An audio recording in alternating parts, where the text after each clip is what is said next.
बिस्मिल्लाहिर्रहमानिर्रहीम। अस्सलाम वालेकुम जनाब। आज ज़िला करक में तहरीक इंसाफ का जलसा था। उन लोगों ने ऐलान किया था कि कल तहरीक इंसाफ का जलसा होगा, यानी कल उन लोगों ने ऐलान किया था। आज 4 बजे का टाइम दिया था, लेकिन ज़िला इंतज़ामिया और DRO ऑफिस की जानिब से उनको बिल्कुल जलसे की इजाज़त नहीं मिली और इस वजह से पुलिस जो है वहाँ पर पहुँच गई और उन्होंने कहा कि जलसे को ख़त्म करें। तहरीक इंसाफ के कारकुनान ने कहा नहीं, हम जलसा करेंगे। इस दौरान उन्होंने शेलिंग कर, पुलिस की शेलिंग हुई। शेलिंग से तकरीबन कई कारकुनान जो हैं वो ज़ख्मी है। उसके बाद कारकुनान मुश्तहिल हुए। ज़्यादातर जो है वो नौजवान तबके के लोग थे, तो उन लोगों ने फिर रिएक्ट किया और रिएक्शन का नतीजा ये निकला कि पुलिस वहाँ से भाग गई और इसके नतीजे में पुलिस की कई वैन्स जो हैं वो ज़ेर अताब आ गई, उनको तोड़ा गया, जो एक गलत काम है। मैं ये कहूँगा कि अच्छा बिल्कुल नहीं हुआ, लेकिन साथ साथ में दूसरी जानिब अगर देखा जाए तो ज़िला करक में जेल चौक जिसको कहा जाता है KDA के पास,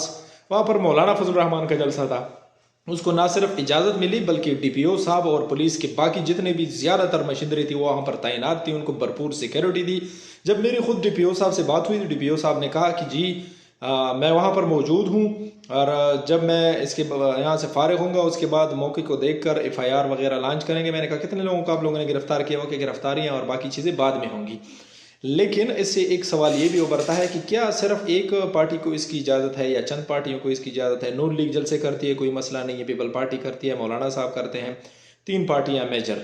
और खैबर पख्तूनख्वा में अगर देखा जाए तो MP जो है वो भी जलसे कर रही है और दूसरी जानब सराजुल हक साहब कहते हैं कि इंटरनेशनल डिजिटल जलसा मैंने किया, ये किया, वो भी कर रहे हैं, लेकिन तहरीक इंसाफ को इजाज़त नहीं मिल रही है। और दूसरी जानब ये भी कहा जा रहा है कि लेवल प्लेइंग फील्ड हम दे रहे हैं। तो क्या ये लेवल प्लेइंग फील्ड ये है कि सिर्फ एक पार्टी को आप लोगों ने ज़ेर अताब रखा हुआ है, उसको भाई आप लोगों ने उसका निशान ख़त्म कर लिया है? इमरान खान को तो मजमूई तौर पर 31 साल की सज़ा हो गई और उसकी बीवी जो है साथ साथ उनको भी 10 और 17 साल उसको सज़ा हो गई। 10 साल शाह महमूद कुरैशी को हो गई। उसके अलावा 10,000 से ज़ायद कारकुनान जो हैं वो ज़ेर अताब आए। तो क्या इसके बाद भी उनको माफ़ नहीं करना आप लोगों ने?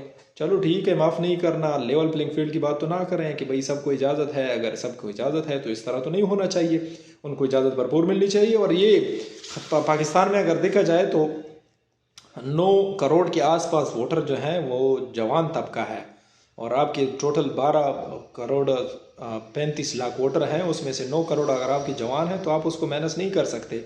9 करोड़ में से ज़्यादातर, अगर 9 करोड़ पूरे ना हो तो 7 करोड़ वोटर जो हैं, 9 में से 7, ये उनका ताल्लुक तहरीक इंसाफ से है और भरपूर तरीके से वो सिर्फ ना सिर्फ तहरीक इंसाफ को सपोर्ट करते हैं बल्कि किसी भी हद तक जा सकते हैं।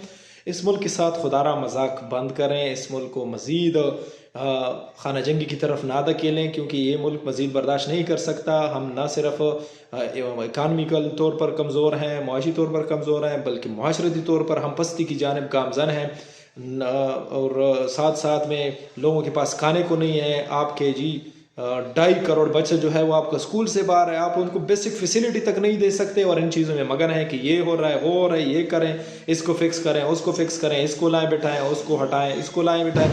ये चीज़ें नहीं होनी चाहिए। खुदा रहा इस मुल्क के साथ मजाक बंद करें और इस इलेक्शन को सही तरीके से होने दें, क्योंकि 8 फरवरी का जो दिन है वो सबसे भारी दिन होगा इस मुल्क पर। अल्लाह खैर करे, इस मुल्क में कुछ भी हो सकता है और पता नहीं क्या क्या हो जाएगा इस मुल्क में, क्या क्या होगा। थ्रेट्स अलर्ट अमेरिका की जानिब से जारी हुई हैं और उसके अलावा यहाँ पर भी रोज़ाना के तौर पर जो है लोगों को पुलिस वालों को निशाना बनाया जा रहा है। उसके अलावा बाजौड़ में आप लोगों ने देखा, उसके अलावा आप लोगों ने चमन भी देखा, किला अब्दुल्ला भी देखा। ये सारी चीज़ें हो रही हैं साथ साथ। तो आप लोग खुद ये माहौल क्रिएट ना करें, बल्कि जो बाहर से इस माहौल को क्रिएट करने वाला है उनको बंद करें।